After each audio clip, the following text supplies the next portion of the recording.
morning, Campground and RV park owners, operators, and managers. Brian Searle here, founder and CEO of Insider Perks. Really excited to be connecting with you guys daily in this one-on-one video format, doing our best to provide some practical tips, tricks, marketing advice, things that you guys can use to help increase your revenue, increase your camper nights, and just overall be more successful. So, quick note today, this is our second video that we are filming on my new Google Pixel 3. That is because I've basically given up on my Logitech Brio webcam. I purchased it for $200 and the lights flicker in the background. You probably noticed it in some of my videos.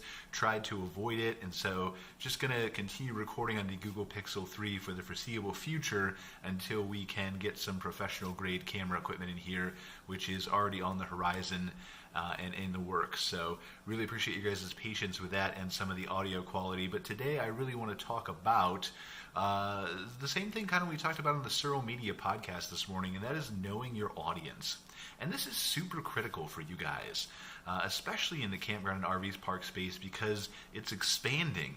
More and more people are buying RVs, and not only that, but you guys are converting a lot of your parks into unique accommodations that are bringing in new types of guests that you never even imagined you would have before, that traditionally have been in that hotel space. People that are staying in yurts and cabins and luxury Airstreams and renting things out, and not to mention all the different age ranges that you can attract with the various types of amenities that you have.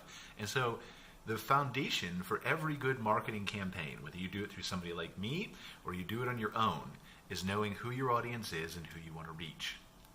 There are a couple ways you can figure that out. The most obvious is just by asking your guests and watching their behavior. If you run a park that is, seeing a lot of retirees come in, 50, 60, 70 years old, it's a very quiet park, you have very few amenities, you're not doing activities, a family comes through once a week, then that's your target demographic. There's nothing wrong with that, but that is your target demographic. You're trying to reach older people. And so what you can infer from that then is that if you're trying to advertise on social media, for example, that Facebook is your destination. You can infer that when you're running advertising on Google, for example, because you probably want to stay away from advertising on social media with that kind of demographic, then maybe you want to extend that to Bing too, because Bing skews older and it has more affluent people who are more likely to own those nicer rigs that fill up your park.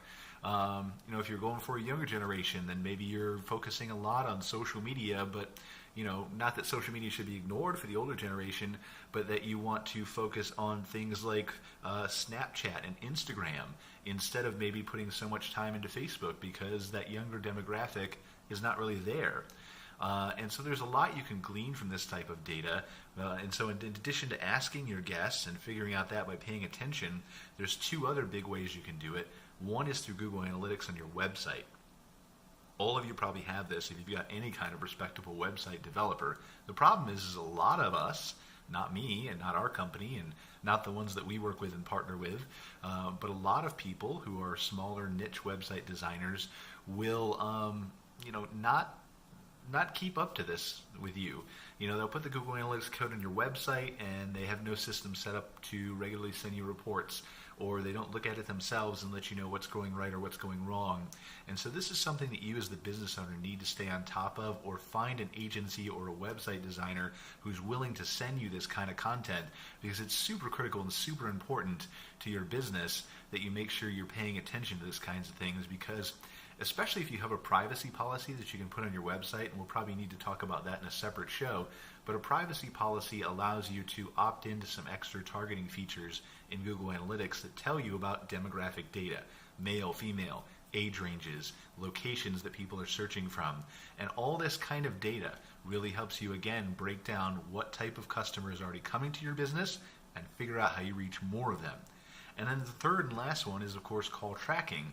And that's where, you've got your website data, you've got your in-person data, and the third key to the triangle, so to speak, that wasn't a triangle, that was more of a square. I meant to draw a triangle.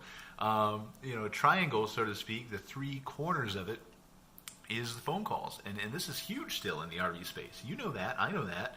Yeah, stuff's moving more toward online, but people are still calling. And so we need a way to track that. We need a way to record that, to analyze that, to not only do that for a marketing standpoint, but from a customer service standpoint too. because that's what we're all really focused on, is providing the best service, or I would hope we are. So if you use those 3 data points, if you've got the data point of paying attention to the people who are already shopping with you in the store, asking them, you've got the data point for the analytics, and you got the data point for the call tracking, you've got a nice perfect triangle where you can use that data and then decide, where do I advertise, where do I focus on social media, where do I print brochures, where do I hand them out, et cetera, et cetera, et cetera, et cetera, all the way up. And that's the foundation for any good marketing campaign, is just figuring out who your audience is, where they are, what they like, what they do, and then figuring out where they are to get that attention. So really appreciate you guys joining me for another episode of the Insider Perks daily video series. Hopefully you can hear me okay. Again, really appreciate your patience working on getting some better video equipment in here. But this Google Pixel is actually about 200 times better than my Logitech Rio webcam. So if you're out there looking to purchase a webcam, don't do that one. Until then, we'll see you tomorrow.